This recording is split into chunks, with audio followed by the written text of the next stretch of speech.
మహబూబ్ నగర్ జిల్లా కేంద్రంలో జాతీయ రహదారి వెంట డివైడర్లపై ఏర్పాటు చేసిన రైలింగ్ను తొలగించి రోడ్డు దాటుతుండడంతో తరచూ ప్రమాదాలు జరుగుతున్నాయి.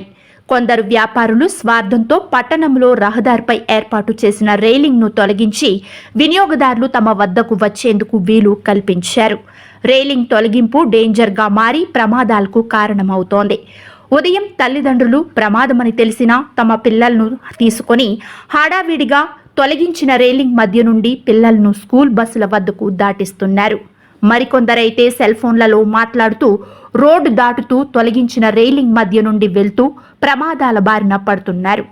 గతంలో పనిచేసిన ఎస్పీ హర్షవర్ధన్ తొలగించిన రైలింగ్ మూసివేయాల్సిందిగా ఆదేశాలు జారీ చేశారు. Okay, where all you have openings, divider openings, medium openings ఉన్నాయి. మళ్ళీ ఒకసారి will review it all those openings and it should not be an inconvenience to the public. At the same time, it should not lead to any traffic jam. Many openings will be closed, new U-turns, new openings will be created by the traffic department. ఇక్కడ కూడా మనం similar measures తీసుకుంటాం.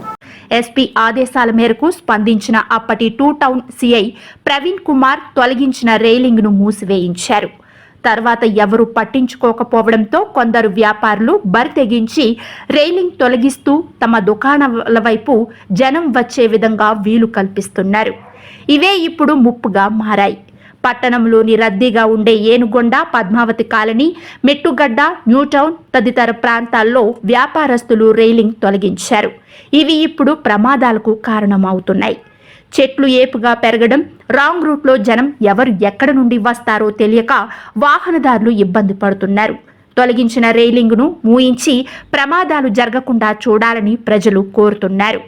కొత్తగా బాధ్యతలు చేపట్టిన మహబూబ్ నగర్ జిల్లా SP దీనిపై దృష్టి సారించి చర్యలు తీసుకుని ప్రమాదాలను నివారించాలని ప్రజలు కోరుతున్నారు.